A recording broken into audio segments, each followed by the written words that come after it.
That was probably one of the more predictable and boring NFL drafts that we've seen in a couple years, but that does not mean that we did not come out with some very good values in there and some players that really didn't have as much high hopes before the NFL draft.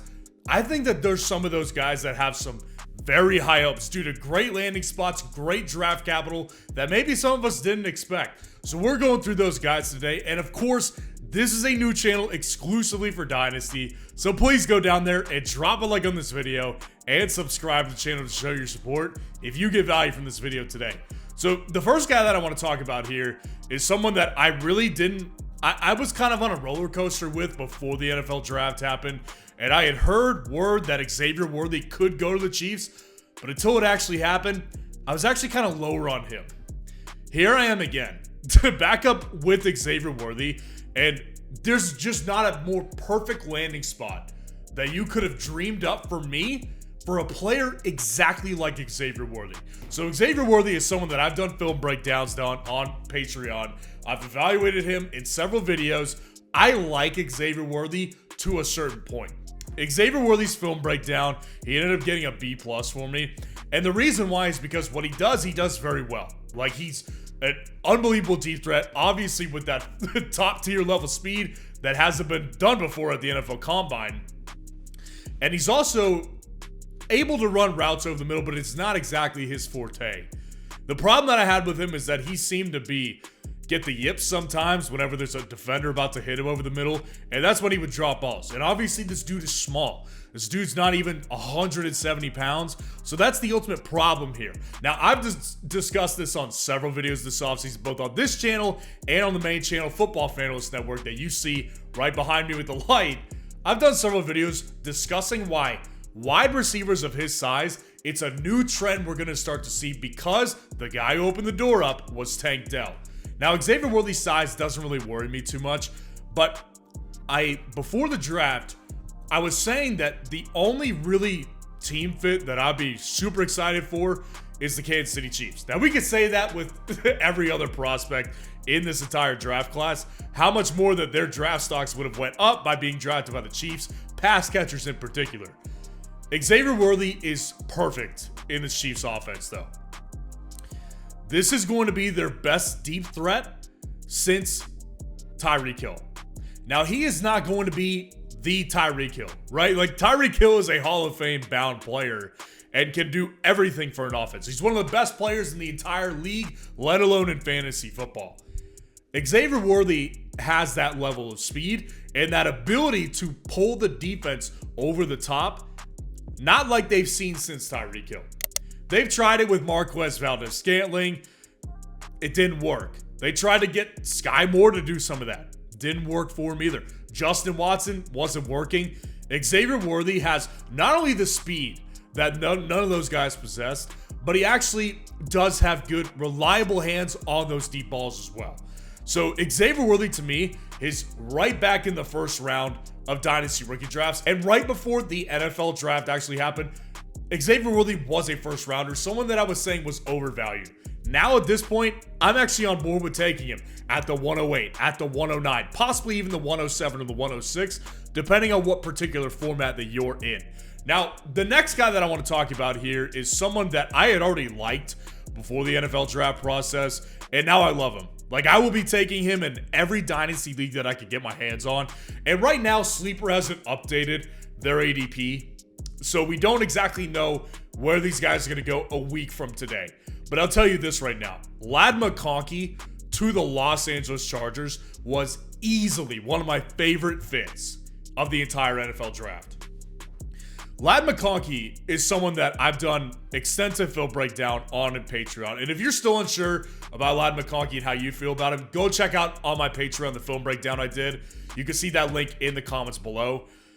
Ladd McConkey is one of the best route runners in this class. Now, what he fell short with, and I would bet the reason that he was not a first rounder is because he wasn't a production monster. And I've said this as well. Ladd McConkey is not the type of guy that is going to get you 25, 30 plus games where he scores 2 touchdowns and 150 plus receiving yards. That's just not how Ladd McConkey plays football. But Ladd McConkey is one of the best route runners in this class. And if you think about the last receiver that Justin Herbert had, Keenan Allen is easily still today one of the best route runners in all of the NFL. So you replace Keenan Allen, an expert route runner, with a guy that is also an expert route runner, just not quite as big. We may see Lad McConkey run exclusively out of the slot. I think Lad McConkey can do a lot of things because he has actual speed, like below 4.4 speed, much faster than Keenan Allen does. So Lad McConkey in this situation with Justin Herbert as his quarterback, a guy that has thrown for so many passes in his first 4 years in the NFL, definitely going to drop in passing volume this year because they want to shift more run first with Jim Harbaugh, but it's going to be so much more efficient with Jim Harbaugh there.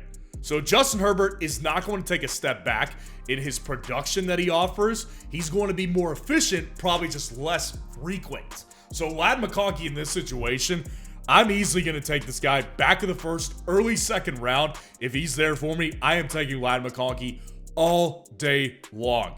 And I think he has excellent upside. Trey Benson, drafted to the Arizona Cardinals in the third round, right at the beginning of third. Someone that I really liked before the NFL draft. I was on record saying not only was he my favorite running back in this class, I actually thought he was going to be the first running back off the board. It really, I get the intrigue with Jonathan Brooks. If he was healthy, I wouldn't have a problem with it. But since he's not healthy, I was just like, does he really have great upside that's better than Trey Benson? I don't personally think so. I think Trey Benson, what I have highlighted throughout the offseason, is that he has elite physical traits. He's 6 feet tall, almost 220 pounds, and ran a sub 4.4 40 time. That's very impressive, and speed directly correlates with running back success in fantasy football. So we knew we needed to hit that size and speed metric to show us that not only does he have the potential to be a top 12 back, but he also has the potential to be a workhorse type of guy. Not necessarily that he will be, but he has potential to be that. Now that he goes to Arizona, right out of the gate, I'm not saying that he's going to be a stud in 2024. I don't think he will be. I think James Conner will still be involved. James Conner is almost 30, though, and he's running out of time with his contract in Arizona. So the chances that they just view James Conner as stable this year, maybe help them get back into playoff contention, I think those chances are high. But then after that, James Conner likely out of the door, and Trey Benson goes from being a relief back to maybe getting 10 carries per game to possibly getting 20, 25 carries per game.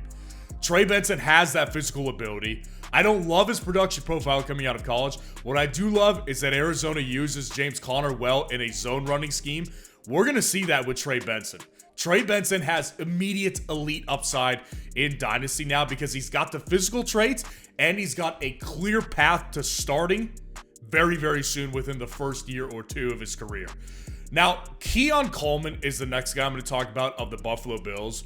And Keon Coleman is not, it's been so back and forth with me. He's just been ping-ponging back and forth in my rookie wide receiver rankings. I can't really find a firm spot for him. I've got it now, and you'll see it in my 2024 Dynasty Rookie Draft Guide in just a couple of days. But for a long time, he's been playing between number 10 and number 5. That's really just how I've seen him. Keon Coleman, there's definitely questions. I broke his film down on Patreon as well, and I think I highlighted what he does well. And also, the weaknesses that Keon Coleman has are in his production profile. You can see it. You can see the numbers on the screen. Never a 1,000-yard guy. And really, when you looked closely at what he did on a game-by-game basis in 2023, even before Jordan Travis went down to injury at Florida State, he only had 2 100 receiving yard performances with Jordan Travis. That doesn't really show me that he could be a consistent dominator. Now, Jordan Travis, Josh Allen, there's a big difference between which one is going to be the better quarterback for Keon Coleman. But there is real questions with Keon Coleman. Now, there's no question. I had actually predicted this before the NFL draft that Keon Coleman would be the Bills' pick. There's no question that he is in a great landing spot. Like, not only is he playing with the second best quarterback in the NFL, but he's also in a situation where there's nobody else there. It's him and it's Curtis Samuel. It's a lot of second to third tier talent that he is immediately going to just come in and at least be the wide receiver too. Or at least he'll be targeted that way. So Keon Coleman, just from a volume perspective, he's going to see at least 80 targets year one. So as long as he can stay healthy and just progress naturally, Keon Coleman, I do believe, could develop into a 1,100, 1,200 yard receiver for the Buffalo Bills. So just because of the team fit with the quarterback, with the fact that there's no wide receiver in front of him, it's just an open field for Keon Coleman to run through to steal the wide receiver one duties. I think just based on pure upside, back of the first round pick is exactly where I'm looking to get Keon Coleman, because the upside now is much more elite than what you originally thought you were going to get if he went to a team like the Los Angeles Rams or the Las Vegas Raiders, for example.